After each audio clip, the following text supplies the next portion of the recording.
दोस्तों दुनिया में एक नई सुपर पावर का उदय हुआ है। जी हाँ, दुनिया में एक नई सुपर पावर यानी कि ईरान।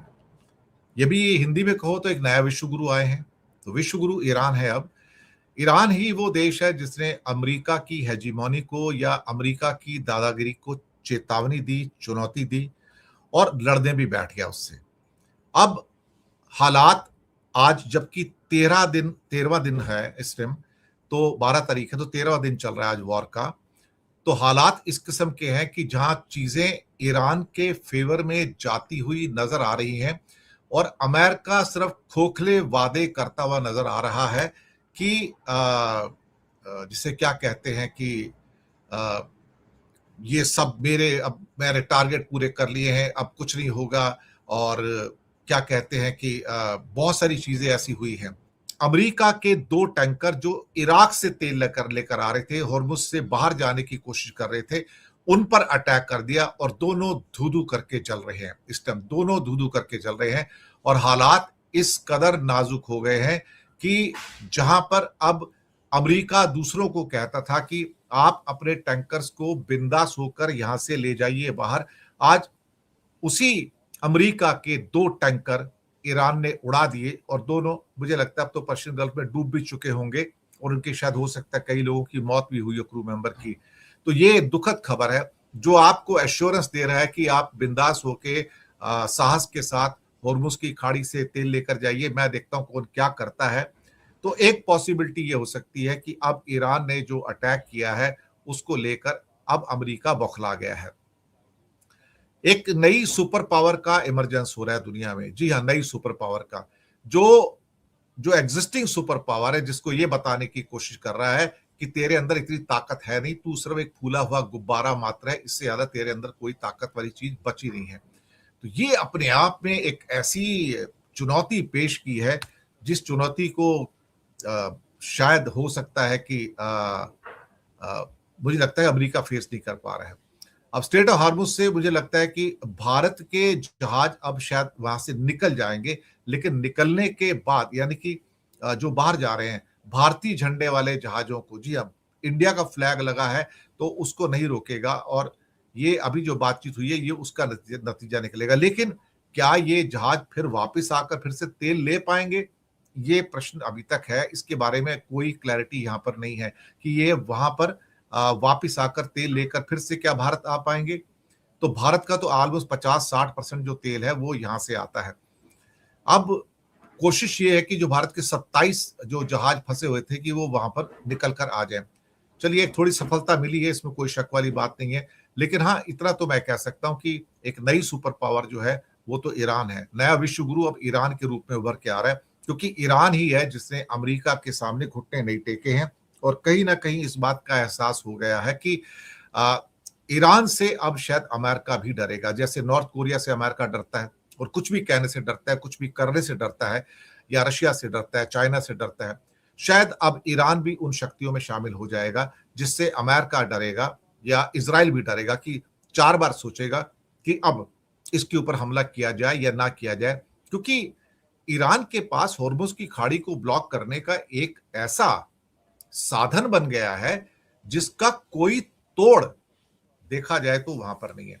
इस बीच में एक खुफिया रिपोर्ट आई है, अमेरिका की एक खुफिया रिपोर्ट आई है और एफबीआई की रिपोर्ट है। वो कहते हैं कि अमेरिका के जो वेस्टर्न कोस्ट है, जहां कैलिफोर्निया आता है, लॉस एंजलिस और सैन फ्रांसिस्को आते हैं, वहां पर कोई एक शिप आएगा, उस शिप के अंदर से ये ड्रोन्स वगैरह आएंगे और वो कैलिफोर्निया के अंदर अटैक कर सकते हैं वहां से। तो ये कार्गो शिप होगा, कार्गो शिप में से ये सारे के सारे ये यूएवी निकलेंगे या शायद ड्रोन्स निकलेंगे और वो कैलिफोर्निया को निशाना बनाएंगे। इसके अंदर ये जो खुफिया रिपोर्ट आई है इसमें ट्रंप को धमकी दी है कि हम तो बलिदानी राष्ट्र हैं, तुम्हारी धमकियों से नहीं डरते, तुम मिलकर भी ईरान को खत्म नहीं कर सकते, सावधान रहें कहीं आपका खुद का सफाया ना हो जाए। इस बीच मसूद पेजेश्किन का कहना है कि अमेरिका को ईरान के अधिकारों को रिकॉग्नाइज करना होगा और गारंटी देनी होगी कि हमारे देश पर वो कभी हमले नहीं करेगा। और साथ में इस जंग को आपने शुरू किया, आप खत्म करोगे और उसके लिए माफी भी मांगोगे और युद्ध का हर्जाना भी दोगे। और साथ में जिस स्विफ्ट के सिस्टम से और सैंक्शन लगाई है वो सारी आपको वापस करनी पड़ेंगी। मुझे लगता है कि जो हो रहा है इस समय वो अपने आप में क्या कहा जाए, अद्भुत सा है। अमेरिका को पहली बार इस लेवल पे जो चोट लगी है और जो इज़राइल को चोट लगी है, इज़राइल के अंदर जो डैमेजेस हैं, अनप्रेसिडेंटेड लेवल के डैमेजेस हैं। जी हाँ, डैमेजेस जो हैं इराक, इज़राइल के अंदर वो अनप्रेसिडेंटेड लेवल के हैं। जी हाँ, और ये क्या कहते हैं, बहुत ही ज्यादा है और उसकी पिक्चरें नहीं आने जा रही बाहर, पिक्चरें नहीं आ रही हैं। ये दिक्कत हो रही है वहां पर कि इस वॉर के अंदर जो डैमेजेस हुए हैं उसकी पिक्चरें नहीं आ रही और बहुत बड़ा लॉस उनका हो चुका है।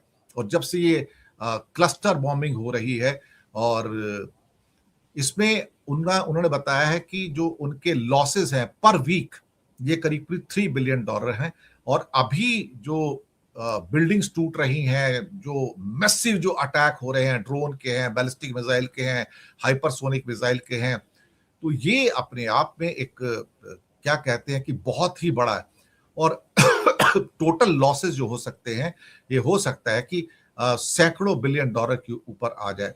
तो एक किस्म से कहा जाए तो अब यहाँ पर जो उनकी परेशानी ये है कि जो कैजुअलिटीज भी बढ़ रही हैं।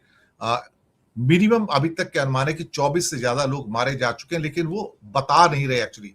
और सैकड़ों घायल हुए हैं, सैकड़ों नहीं हजारों घायल हुए हैं और वो अस्पतालों के अंदर पड़े हुए हैं। तो आप सोचिए कि उनका जो इकॉनमी है वो भी पूरी कोलैप्स हो रही है। पर हाँ, अल्टीमेटली एक चीज तो बिल्कुल क्लियर कट इस पूरे प्रकरण में से निकल कर आ रही है कि इस दुनिया का एक नया जो विश्व गुरु है, वो विश्व गुरु अब ईरान बन रहा है। नई सुपर पावर ईरान बन रहा है। और इसके बाद मैं आपको बताऊं, ईरान अब बॉम्ब भी बनाएगा, क्योंकि अब उसको महसूस हो गया कि एटम बम बनाऊंगा तभी मैं सुरक्षित रहूंगा, एटम बम बनाऊंगा तभी अमेरिका और इजराइल मेरे ऊपर हमला नहीं करेंगे। क्योंकि जैसे आज नॉर्थ कोरिया पे हमला करने की हिम्मत नहीं होती क्योंकि उसके पास 50 60 100 बम है ना, तो हिम्मत नहीं होती अमेरिका की कुछ करने की। और वैसे ही अब ईरान जरूर बनाएगा और मुझे लगता है कि अब वो किसी को बताएगा भी नहीं और बनाकर रखेगा। और एक दिन ऐसा आएगा, इकट्ठे बनाएगा, मेरे 100 बॉम्ब मेरे पास हैं और अब देखो तुम क्या करते हो मेरे खिलाफ में। तो उस टाइम देखिए क्या होता है। तो लेट्स सी अब क्या होता है। लेकिन फिलहाल तो स्थितियां ऐसी हैं कि नई सुपर पावर, नया विश्व गुरु ईरान, क्योंकि ईरान ने ही वो चुनौती दी है और ईरान के चक्कर में अमेरिका और इजराइल दोनों भागते हुए नजर आ रहे हैं। Actually America is running away from the war. ऐसी ऐसी कंडीशंस पैदा हो चुकी है। और आज की मार्केट का तो हाल काफी बुरा ही चल रहा है, आपको पता ही है। मार्केट के अंदर हालात कुछ इस किस्म के हैं जहां पर सेंसेक्स फिर से ब्लीड कर रहा है और सुबह खुलते एक्चुअली 900 पॉइंट था, उसके बाद थोड़ा सुधार भी हुआ है।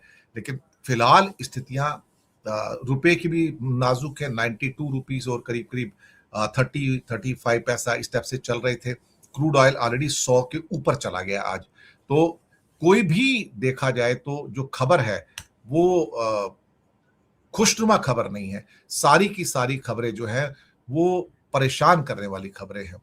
और सेंसेक्स सिस्टम करीब करीब 450 पॉइंट, निफ्टी भी 172 पॉइंट और बाकी रुपया भी इस टाइम गिर रहा है, लगातार गिरता चला जा रहा है। देखते हैं क्या होता है। लेकिन फिलहाल मुझे लगता है कि जो परिस्थितियां हैं ईरान के फेवर में इस टाइम ज्यादा है, अमेरिका के फेवर में कम है।